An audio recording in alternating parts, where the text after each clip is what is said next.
Okay, everybody, welcome back. We got another edition of the Dynamite Recap brought to you by Wrestlebuddy, and it's once again yours truly, the Drip King, Jimmy Baby. And you already know the deal, so let's get this ball rolling. Let's get right into the show.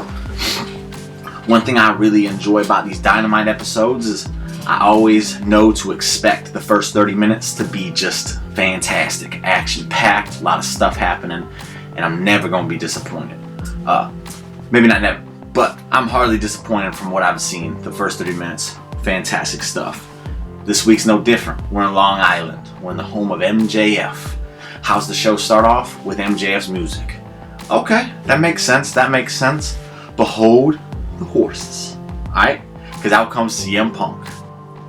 He flipped it on. And Punk is getting the boos. He's getting the heel reaction.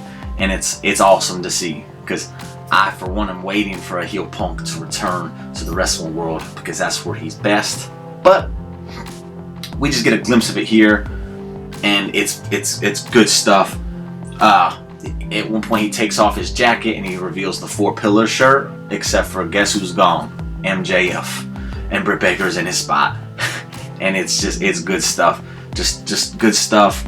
And then Punk at one point he hits the line. What's the line? He said, you want to bring my dog Larry into this? How shameful, man. My dog Larry has more balls than MJF ever has, and he's neutered. Nice line. He could have delivered a little better, but it was a nice line. It was good. But interesting note here is Punk said he's got his eyes on next week between Bryan Danielson and Hangman Page. Interesting, because that means Punk is going from wrestling the young kids to MJF to world title scene, and it's kind of like what people have been waiting for, but it's kind of happening fast at this point, and it's what's going on here.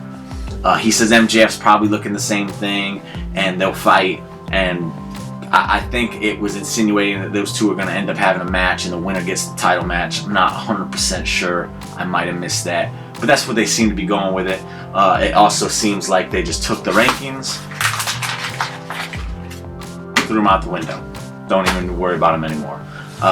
Weird call. I know a lot of people live and die by those rankings, but they don't seem to be doing that because Hangman won the ladder match, Bryan Danielson won the tournament, and now Punk is just saying I want it, and he's probably going to get it. Prove me wrong, though. Prove me wrong. We'll get away from that. After that, go to commercial, come back. MJF has a nice hype video for his hometown. It's good stuff. I recommend watching that. The whole first 30 minutes up until the Dynamite Diamond Battle Royal. Just watch it all. It's good stuff. But the promo video just hypes him up. He's got this nice little shoes, this nice little car. He's wearing a jacket. He's living life. Good stuff. That leads us right into the Dynamite Diamond Battle Royal. Boom. Got it. And basically you see MJF playing chicken shit heel the whole time. And then towards the end he ends up eliminating Wardlow with 2 other people, and he's excited. Then he's like, oh, I'm sorry. Building more tension there. That's going to be good stuff when it finally happens. I personally thought Wardlow was going to win here and build that tension more, but that's not what happened. That's cool though. What we ended up getting is MJF down to the last 3, and his opponents were across from him, Dante Martin, the new member of Team Taz, and Ricky Starks. He looked to be outnumbered. As Team Taz approached him, Dante Martin said, not today. Took Ricky Starks, threw him over, ripped that TW off, threw it off. He tricked them. That was very quick turnaround with that whole Team Taz thing. Good for him though. He needs not to be anywhere near it. And that sets it for next week. We're gonna get MJF versus Dante Martin to see who wins the Diamond Ring. MJF gonna do 3 years in a row. That'd be crazy. But I have a hard time thinking that Dante Martin's gonna get a win over him. But we'll see. Should be a good match though. I'm very looking forward to seeing Max get an opponent like Dante Martin on free TV. It's gonna be a banger. So that's your first 30 minutes, and like I said, good stuff. Always is. Probably the best part of the show is the first 30 minutes every week. If the rest of the show is good, then you have a great episode because the first 30 minutes are always worth your time. But now that we're out of that, we'll go to the next. It's an 8-man tag. If you've seen one in AEW, you've kind of seen them all. That's not a knock. It's just there's not a whole lot you could do with 8-man matches. But you got Jurassic Express teaming with the Varsity Blondes, and they're taking on 2.0 Rules, and they're with the Acclaim. Acclaim comes out, does their little rap, match goes. You get the same spots you normally get. Luchasaurus doing his cleaning house, taking everybody out. Jungle Boy doing his little flips and innovative stuff. I love watching Jungle Boy. He's one of the most innovative people in the ring right now, in my opinion. I'm stamping a seal of approval. Jungle Boy, good shit. The match ends when, what happened here? Eddie Kingston comes out and takes out Daniel Garcia, who tries to interfere, and that's to go with what happened on Rampage, I think 2 weeks ago. That distraction allowed Jungle Boy to get one over on Max Caster, put him in the snare drum. I can't remember the name of it, sorry, I'm still learning this stuff. And Max taps quick. It's over with. Match over with. This is where things got a little weird. Eddie Kingston was bringing the camera to the back, and then I think Ortiz from Power Powerful was back there, and they're talking, but there's no mic, so you don't hear what they're saying. 2.0 comes, Daniel Garcia comes, and they take those boys out, leave them laying out. That's because 2.0 rules, and Daniel Garcia is pretty good himself, but they left Eddie Kingston, and I believe it was Ortiz laid out, and that was it. I don't know what the point of the afterbirth there was, but it is what it is. You could skip this, you ain't missed much. Again, if you've seen one 4-versus-4 match in AEW, you've kind of seen them all. On to the next part though, we come back, we get an FTR promo. Them boys is good. Best tag team in the world. I'll say it once, I'll say it again, till I'm blue in the face. Best tag team in the world, and I love seeing them get promo work in, because they're good at that too. Very quick though, if you watch it, watch it. If you don't, you don't. But I do say it is good stuff. We come back to a Young Bucks match. I will never be excited about a Young Bucks match. That's just me. But I am interested to see if they're going to start playing the role of putting people over, since they did have that nice lengthy run as tag champs. And they're taking on Chuck Taylor and Rocky Romero. This is a good tag team match. Much like the 4-versus-4s, if you've seen one Young Bucks tag team match, you've kind of seen them all. Is what it is. Interesting notes here. Cole attacked Orange Cassidy once. Orange Cassidy did his little fake kicks, and then he got a super kick for his troubles on that.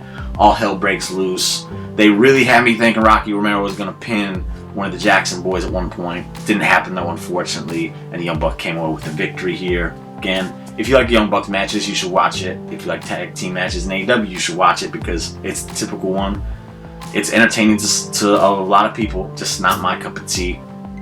Young Bucks got the win. Afterwards, the Elite beating down everybody, and then here comes Sue. Win the van, out comes Trent. Trent has returned, he makes the save. They all get a big hug at the end. Chris Statlander joined them. Big pop in the crowd. Nice moment. That's probably the best part of the match to me, in my opinion. But again, I don't like the Young Bucks. But enough of that. On to the next part. We come back and Ruby Soho is about to get interviewed, but then she's cut off by the Bunny and Penelope Ford, and they're all saying, well, Nyla Rose said if we take you out, then we get first title shots when she wins the title. So we're going to take you out. And then she challenges Ruby Soho to a match on Rampage, something like that. They start beating her down. Nyla Rose shows up, start beating her down. And then Tay Conti and Penelope Ford, Anna Jay come, they make the save. And that sets up a 3-versus-3 match on Rampage. I'm pretty sure that's what they said. The segment did what it was supposed to do. You don't have to see it. I just told you what happened. The match is coming. Watch that instead. But then we come back, and it's another interview that gets interrupted immediately. I don't like that back-to-back. It's kind of weird, not good pacing, but it is what it is. And it's Sammy Guevara with his TNT title. Out comes Cody Rhodes, because this man is becoming my favorite heel in all of wrestling. He comes out just smirking. He knows what he's doing at this point. He says, hey, Sammy, you're doing good, kid. The Christmas week edition of Dynamite, though, you got a match. Tony made it official. It's me versus you. Good luck, kid. And that's what happens. And then Cody, he teases going to the heel tunnel, because they got babyface, they got the heel tunnel. He teases going, then he goes, wait, and he turns around and goes to babyface. Brilliant stuff. People were shitting on Cody a month ago. I think all that's flipping around now because they're starting to realize what it is this man's doing, and it really is brilliant in my opinion. I love it. Cody Rhodes might be my favorite heel right now. On to the next part, we get a Jade Cargill Thunder Rosa hype video. Very cool. They had a few of these throughout the show. I like that. It keeps people remembering feuds that are happening when they can't fit them all on the show. So this is good. If you're into the Cargill Rosa thing, this does its job to remind you and paint the picture for you. Quick promo thing, done. Come back, we get Hayter versus Riho. Maybe the match of the night. The one issue I had with this match is at one point Riho's in the corner and she's been getting her butt kicked by Jamie Hayter, who's like 3 times Riho's size. Getting her butt kicked for like 5 straight minutes, and then Britt comes up, starts choking her in the corner. When the ref's distracted, Britt lets her go, jumps down, and then Riho just kind of looks around like, what, bitch? What'd you do that for? And then she's nothing bothered her. The no sell of all no sells. It kind of was like, ugh. But they brought me back with the match. Very good story being told. I know a lot of people shit on Riho because of her size, but you can't watch this match and say she's not good. She does a good job of compensating that size with her skill and the story being told. And mad props to Jamie Hayter. She's good. She's gonna be gold for AEW, and I wouldn't be surprised to see her as an AEW champion by the end of 2022. Then Taz comes with the scoops of all scoops. They're promoting all the matches on Rampage. You can look them up. I don't remember what they were. I know Adam Cole's gonna be there. That's all I care about. But then Taz gives the people what they've been waiting for.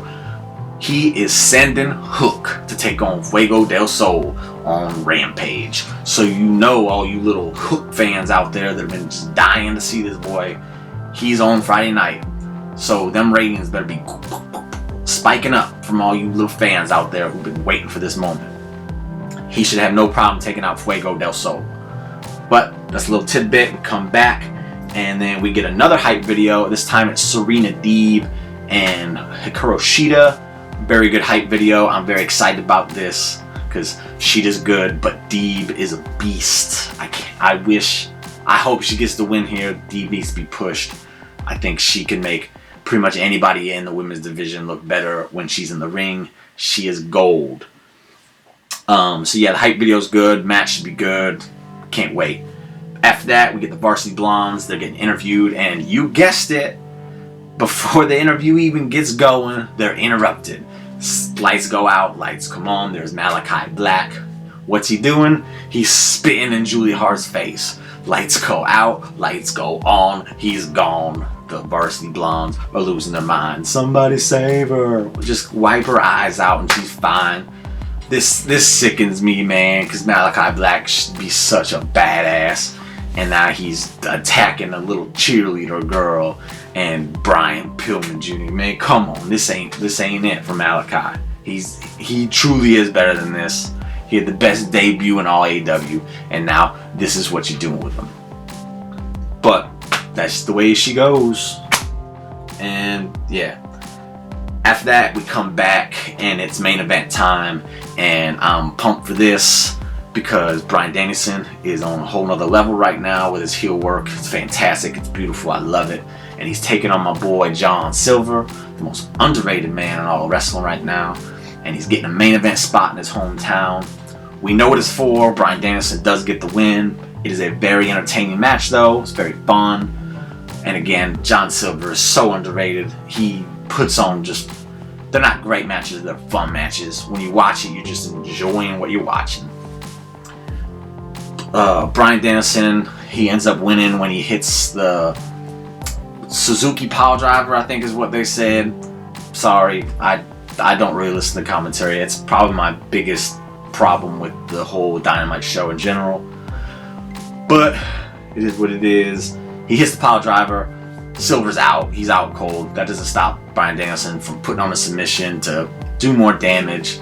He can't even tap out. He's out cold. Ref calls for the match. Bryan Danielson gets the microphone, says, I told you this is what I was going to do. I kicked his head in. I kicked his head in. I kicked his head in. And if I'm anything, I'm a man of my word. And I'm going to kick his head in. So then he drops the mic, goes over there, starts kicking John Silver's head in. Don't do this to my boy. I don't like it. But then here comes Hangman Page to make the save. Thank you, Hangman. If you're going to save anybody, save my boy Silver. Hangman sends Bryan leaving. Bryan backpedals up the ramp. Hangman Page gets the mic, says, was the quote. He said, I'm going to stomp the cowboy shit out of you next week. And that's the show. It showed Bryan smirking again, because that's what he does with this heel shit. It's good though. It fits perfectly. And that's the show. But just to remind you, if you didn't know, winter is coming. It is next week. It is a stacked card. And if you want to tune in for an AEW show, if you're just checking out recaps, you're doing reading, and you're like, man, when should I watch it? Watch Winter is Coming. It's gonna be a good show. I can't wait to see Hangman versus Bryan Danielson. Can't wait to see how they finish it. And the rest of the card, just stacks from head to toe. Go check it out, see what the card is. If you have any complaints, I don't know what to tell you, man, because it's good from head to toe. Great card. And we are right at 16 and a half minutes. So I've saved you an hour and 37 minutes. No, 43 minutes. Bad math. But you're welcome. Thank you for watching. Make sure you give the video a like. Make sure you subscribe to Wrestlebuddy on YouTube. Make sure you're checking out our stuff on the site. And give me a comment. Let me know how I'm doing. Let me know what you like, what you don't like. Talk about my drip. It's a little plain today, but it is that All Elite Cole, baby. Boom. I always got to represent that. And yeah, that's the show. I appreciate you watching, and I will see you next week after winter is gone. Bye-bye. Boom.